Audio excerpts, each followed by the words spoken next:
서울 송파구에 위치한 롯데타워월드는 무려 123층 555m로 세계에서 5번째로 높은 초고층을 자랑하죠.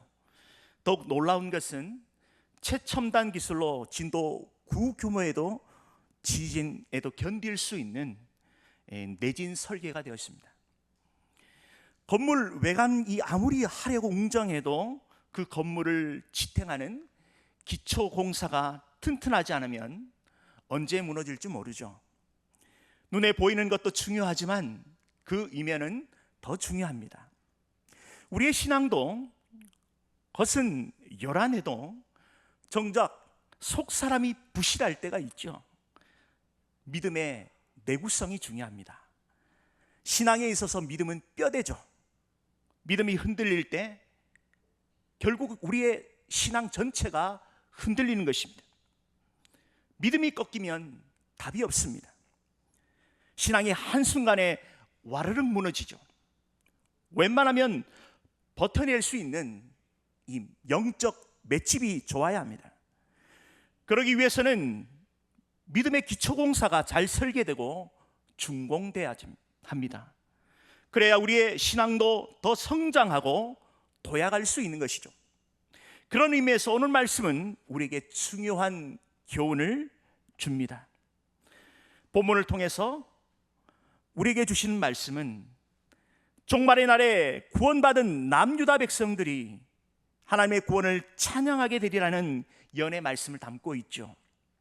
남유다는 상징적으로 하나님께서 택한 백성들을 의미합니다. 어떤 상황 속에서도 끝까지 믿음을 지켜내는 것이 중요합니다. 그 기준은 우리 자신이 아니라 우리를 강하게 붙들어 주시는 전능하신 하나님이시죠. 그 하나님을 전적으로 신뢰하는 믿음 위에 굳게 서야 하는 것입니다. 이러한 내용을 가지고 말씀을 통하여 함께 은혜 나누겠습니다. 먼저 1절에 그날에 유다 땅에서 이 노래를 부르리라. 우리에게 견고한 성읍이 있으며 여호와께서 구원을 성벽과 외벽으로 삼으시리로다. 여기서 그날은 이사야의 소묵시록이라고 할 수 있는 24장에서 27장까지 반복되는 표현이죠. 세상 종말 이후 실현되는 영원한 날, 이 초월적 시간을 가리킵니다. 우리는 하나님의 신실한 백성들, 고난 중에도 끝까지 믿음을 견고히 지키는 성도들이죠. 이들은 하나님의 완전한 구원의 은총으로 복락에 들어갈 자들입니다.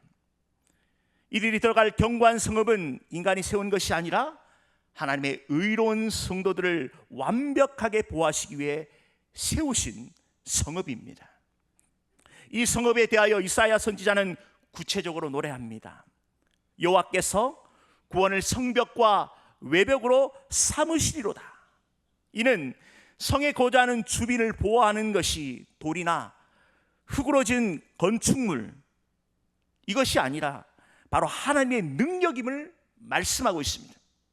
성벽에 사는 사람들의 안전을 오직 그 성 안에 있을 사람들만이 보장할 수 있는 것입니다. 성 밖에 있는 사람들의 안전은 보장할 수 없습니다. 외세의 침략에 무방비로 노출되죠. 성벽 내벽과 외벽이 겹겹이 둘러싸인 성벽 안에 있을 때에 안전합니다. 사람이 하는 일이 완벽할 수 없죠. 아무리 초롱성과 같은 요새라 할지라도 하루아침에 무너지는 경우를 우리는 역사를 통해 보지 않습니까? 눈에 보이는 것이 다가 아니죠. 성벽을 아무리 견고하게 세우고 파수꾼을 든든히 성을 지킨다 하더라도 이 땅에 100%의 안전지대는 없습니다. 예컨대 100m 지하 벙커 안에 숨어 있더라도 거기까지 추격해서 폭파하는 탄도미사일이 있죠. 이처럼 안전은 외부적 요인이나 그러한 상황에서 만들어지는 것이 아니라 누구와 함께 있느냐가 중요한 것이죠. 아이에겐 누구보다 부모의 도움이 필요한 것입니다. 우리에겐 절대 지존자 되신 하나님의 능력의 손길이 필요한 것이죠. 전능자의 그들이 우리를 감싸할 때에 우리는 비로소 참 안식을 누릴 수 있습니다. 하나님의 구원 없이는 영원한 사망의 구렁텅이에 빠집니다. 그 구원의 능력의 손이 우리를 건져주실 때에 영원한 생명을 누리게 되는 것입니다. 그 구원의 은혜 위에 서는 것이 바로 복인 것입니다. 전도란 다른 것이 아니죠. 내가 누리고 그리고 앞으로 영원토록 누리게 될 그 천국, 그 완벽한 그 성읍 안으로 들어오라는 거죠. 다음 주에 있을 이 총동원 주일, 수많은 영혼을 살리는 영혼의 그 천국 잔치가 되길 소망합니다. 계속해서 2절에 너희는 문들을 열고 신의를 지키는 의로운 나라가 들어오게 할지어다. 여기서 신의는 원어로 아멘, 명사로 진실, 또 진리, 신실, 성실, 충성의 의미죠. 이는 끝까지 믿음을 지킨 신실한 자들을 가리킵니다. 의로운 나라란 직역하면 의로운 이방인이라는 뜻이죠. 구원의 문은 선민 이스라엘뿐만 아니라 이방인들에게도 활짝 열어놓으신 하나님의 완벽하신 구원 계획입니다. 의롭다라는 것은 우리의 노력으로 얻을 수 있는 것이 아니죠. 친위적 의롭다 칭함받을 수 있는 그 근거는 오직 예수 그리스도의 구속의 은혜로 얻을 수 있는 것입니다. 저와 여러분은 그 은혜로 영원토록 살아가는 것입니다. 이어서 3절에 주께서 심지가 견고한 자를 평강하고 평강하도록 지키시리니 이는 그가 주를 신뢰함이니이다. 여기서 심지란 마음에 형성된 계획과 의향, 목적을 의미하죠. 그것이 견고하다는 것은 헛된 우상에게 마음과 눈을 돌리지 않고 하나님만을 섬기는 것입니다. 마치 바다의 물결처럼 요동하지 아니하고 하나님 앞에 선 사람인 것입니다. 어떤 유혹에도 시련 앞에서도 타협하거나 굴하지 않고 오직 하나님만을 신실하게 의지하는 삶이죠. 언제나 마음이 하나님께 머물러 있는 것입니다. 말씀 앞에 선자인 것입니다. 상황이 어려워도 힘들어도 여전히 그 마음 중심에 하나님과 그분의 말씀 앞에 멈춘 신실한 사람들입니다. 다니엘의 뜻을 어디에 정했습니까? 자신의 사리사욕, 개인의 입신양면에 섰습니까? 오직 하나님과 그분의 말씀에 초점을 맞췄죠. 왕의 옥새가 지킨 어명 앞에서도 흔들리지 않고 하루 3번 기도의 자리를 지킬 수 있었습니다. 다니엘 6장 10절에 다니엘이 이 조서에 왕의 도장이 찍힌 것을 알고도 자기 집에 돌아가서는 윗방에 올라가 예루살렘으로 향한 창문을 열고 전에 하던 대로 하루 3번씩 무릎을 꿇고 기도하며 그의 하나님께 감사하였더라. 다니엘이 무슨 일이 있어도 전에 하던 대로 하루 3번씩 하나님께 기도할 수 있었던 비결이 무엇입니까? 그에겐 윗방이 있었습니다. 나의 마음을 주님께 온전히 쏟아놓을 수 있는 윗방이 있습니까? 단순히 장소를 말하는 것이 아니죠. 세상과 온전히 차단하며 하늘의 창을 열고 두 손을 들고 하나님께 부르짖을 수 있는 그 장소, 난 하나님께 얼굴을 구하며 우리의 마음을 쏟아놓을 수 있는 그 상한 심령이죠. 하나님을 앙망하는 꺾이지 않는 마음인 것입니다. 하나님이 찾으시는 사람인 것이죠. 이렇게 심지가 견고한 사람에게 고난도 좀 비켜가면 좋겠지만 그렇지 않죠. 다니엘 사자굴에 던져집니다. 위급한 상황을 마주하면서도 그는 끝까지 버텨냅니다. 결국 하나님께서 구원해 주시고 승리해 주시지 않습니까? 온몸으로 소낙비를 맞지만 능히 버텨낼 수 있는 내공이 있는 것이죠. 바로 믿음인 것입니다. 믿음이 모든 상황을 이길 수 있습니다. 믿음 없는 소망은 흔들리죠.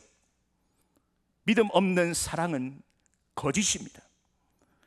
우리의 신앙은 언제나 굳건한 믿음 위에 서야 하는 것이죠. 그래서 어떠한 상황에도 흔들리지 않는 소망 붙들고 다른 사람까지도 사랑해낼 수 있는 힘이 있는 것입니다. 우리의 신앙은 믿음으로 잘 설계돼야 합니다. 그 기초는 언제나 하나님의 말씀인 것입니다. 그 말씀 위에 굳게 서는 견고한 신앙의 사람이 됩시다.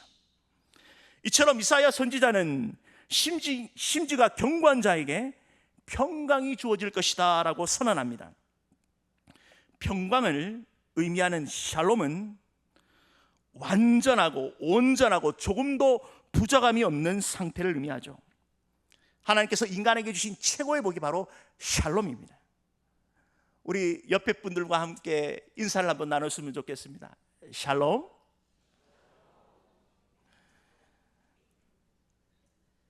샬롬은 하나님께 주시는 이 평강의 복을 누릴 수 있는 사람, 바로 심지가 견고한 사람만이 누릴 수 있죠. 우리 모두 이 평강의 복을 누리시길 축원드립니다. 하나님만이 누릴 수 있는 평안, 하나님의 사람만이 받아 누릴 수 있는 평안, 이 세상 어디도 그 누구도 줄 수 없는, 빼앗을 수 없는 완전한 평안이죠. 샬롬, 오직 주님 안에서 영적 지배 안에 머물러 있을 때에 누릴 수 있는 평안이죠. 제가 참 좋아하는 복음성이 있습니다. CCM 듀엣 꿈이 있는 자유가 부르는 나 어디 갈지라도 라는 곡입니다. 이 전반부를 한번 소개할까요? 나 어디 거할지라도 주 날개 나를 지키네. 그 그늘 아래서 나 주님을 노래하네. 외롭고 험한 길에 내 믿음 연약해져도 기다려 주실 수 있는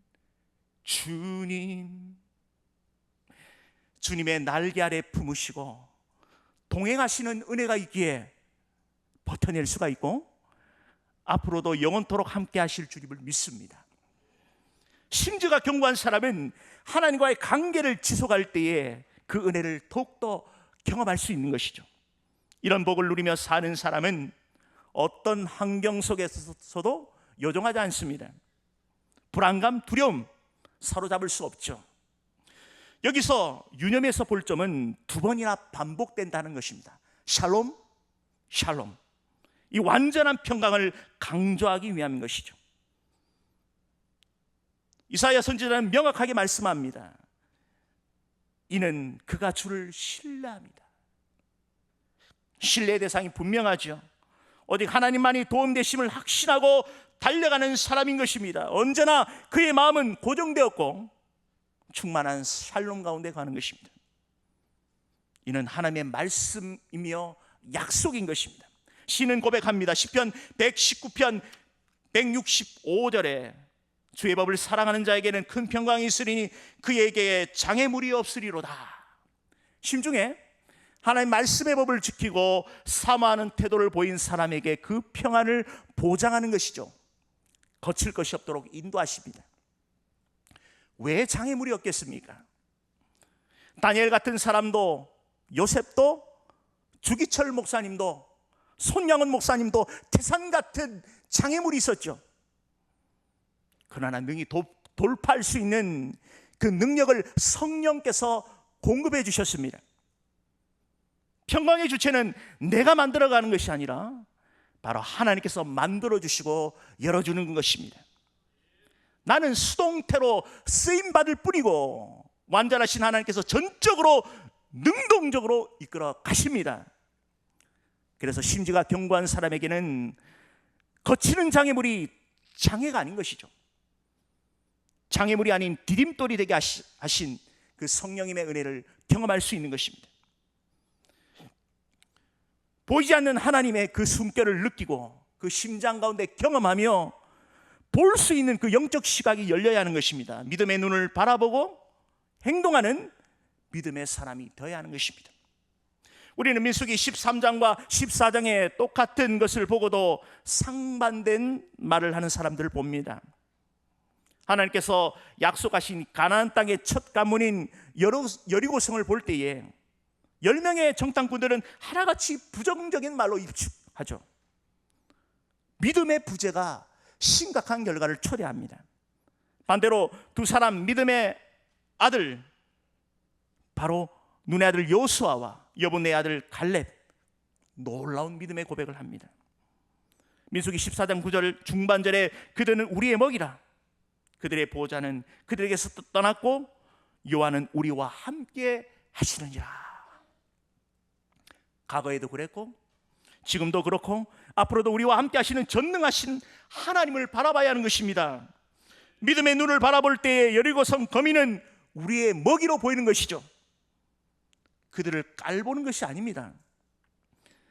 제대로 된 무기도 없이 유목민족으로 떠돌아 다니다가 그 현장 가운데 섰습니다. 당시 여리고성을 굳게 지켰던 그 청동 무기로 잘 훈련된 군사들과 싸우는 것은 바위로, 계란이 바위를 치는 것과 같은 것이죠. 어쩌면 이스라엘 스스로가 그들에 비해 메뚜기와 같다는 표현이 현실적인 것이죠. 그러나 여호수아와 갈렙은 믿음의 눈으로 다른 사람이 보지 못했던 것을 바라봤던 것이죠. 우리 하나님의 능하신 능력의 선인 것입니다. 하나님이 우리와 함께 하시기에 하면 할 수 있는 믿음인 것이죠. 그들은 믿음의 용장입니다. 수많은 이스라엘 백성들을 옳은 길로 인도할 수 있는 참 리더인 것입니다. 우리의 걸음마다 참 걷기 좋은 평탄한 길만 있으면 좋겠습니다. 그러나 때로는 자갈길, 움푹 파인 길, 언덕길 많죠. 그때마다 주마등처럼 지나가는 생각으로 무장해야 하는 것입니다. 하나님이 나와 함께 하십니다. 하나님이 나와 함께 하십니다. 그 위대한 생각이, 그 위대한 고백이 오늘 버티게 하는 힘이요, 능력이요, 기쁨의 원천이요, 우리의 감사 제목인 것입니다. 언제나 우리와 함께 하시는 하나님, 나의 하나님을 굳게 신뢰하는 믿음 위에 굳게 섭시다. 계속해서 이사야 선지자는 힘차게 선포합니다. 4절에 너희는 여호와를 영원히 신뢰하라. 주 여호와는 영원한 반석이심이로다. 하나님은 우리의 영원한 반석 되십니다. 고대 근동의 지리학적 환경 때문에 쉽게 이해되는 은유법이죠. 한량한 광야 가운데 여행하는 자들은 크고 견고한 반석은 큰 도움인 것입니다. 갑작스런 그 짐승의 공격을 피할 수 있죠. 낮에 뜨거운 그 태양열로 몸을 식히는 그늘이 되죠. 노곤한 몸을 잠시 기댈 수 있는 쉼터도 됩니다. 하나님을 전적으로 신뢰하는 자에게는 하나님께서 큰 반석이 되어 주십니다. 이 영원한 반석이라는 표현은 하나님께서 영원히 흔들리지 않으심으로 한결같은 도움으로 그들에게 구원을 베푸시는 것입니다. 이어서 5절에 높은 데에 거주하는 자를 낮추시며 소순성을 헐어 땅에 엎으시되 진토에 미치게 하셨도다. 여기서 높은 데에 거주하는 자란 그 오만한 마음으로 그 교만을 버리지 않고 지속적으로 하나님을 등지는 삶을 사는 사람들입니다. 하나님을 향해 도전하는 교만죄를 지었을 뿐만 아니라 이 세상에 약한 사람들을 부당하게 착취하고 억압하는 죄까지 짓는 사람이죠. 공의로 세상을 통치하신 하나님께서 이런 악인들에 대해서 창조 이래로 단 한 번도 그냥 놔두신 적이 없습니다. 세상의 법정은 요리조리 피할 수 있어도 하나님의 눈은 피할 수 없습니다. 하나님의 엄중한 심판이 기다리고 있죠. 헐어버리고 진토가 되게 하십니다. 비참한 최후를 마주하게 되죠. 하나님은 살아계십니다. 하나님의 법은 반드시 그 법대로 심판하십니다. 성도는 하나님께서 하박국 선지자를 통해 신탁의 말씀으로 하신 그 말씀처럼 믿음으로 살면 되는 것입니다. 그 결과는 오직 생사복을 주장하시는 그 전능하신 하나님께 믿고 맡기며 나가는 것이죠.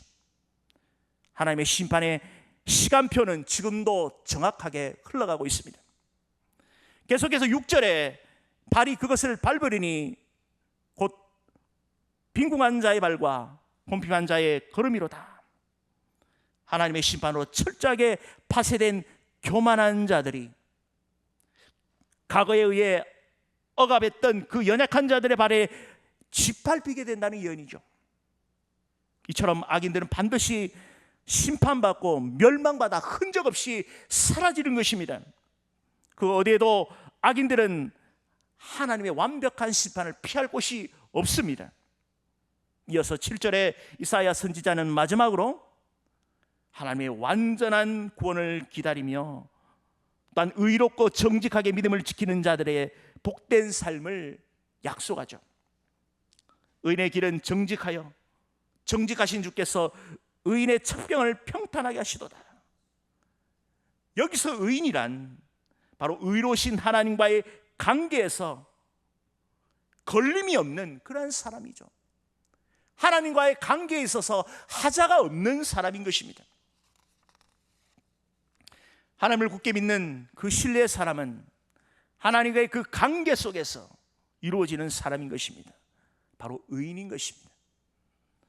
본문에서 말하는 그 심지가 견고한 사람인 것입니다. 어떤 상황 속에서도 하나님 붙드는 믿음, 하나님만을 쫓아가는 그 신앙의 삶인 것이죠. 의인의 길은 언제나 말씀에 근거한 삶입니다. 세상의 기준이나 상황에 따라 흔들리는 것이 아니라 바로 오직 하나님의 말씀에 생명을 거는 사람들이죠. 거짓과 위선이 없으며 악의가 없는 하나님 앞에서 순전한 믿음의 삶을 사는 사람들입니다. 저와 여러분이 하나님 앞에서 이런 순결한 신앙의 사람이 되길 축원드립니다. 하나님께서는 이러한 의인의 삶을 사는 사람들을 그 앞길을 활짝 열어주십니다. 앞에 장애물이 있을지라도 능히 제거해 주시고 의인의 걸음을 끝까지 완주할 수 있도록 성령께서 인도하시죠. 할렐루야. 그 성령과 함께 보조를 맞추며 걸어가는 것입니다. 때로는 넘어지고 주춤해도 하나님 붙잡고 성령님을 의지하여 달려가는 것이죠. 걸어가는 것이죠. 이 약속의 말씀을 붙들고 끝까지 승리합시다. 이 길 끝에서 환하게 맞아주시는 우리 예수님만을 바라보며 믿음의 길을 힘차게 걸어갑시다. 말씀을 맺겠습니다. 높은 건물이 세워질 때 기초 공사가 중요하듯 우리 속사람 믿음의 내구성이 중요하죠. 오늘 이사야 선지자의 예언의 힘찬 노랫말이 우리의 가슴에 큰 울림이 됩니다. 어떠한 흔들림에도 요동치 않고 끝까지 믿음을 지켜내는 견고한 사람이죠. 하나님을 전적으로 신뢰하는 그 믿음 위에 굳게 서는 믿음의 사람, 하나님이 기뻐하시는 그런 귀한 성도님 되시길 축원드립니다.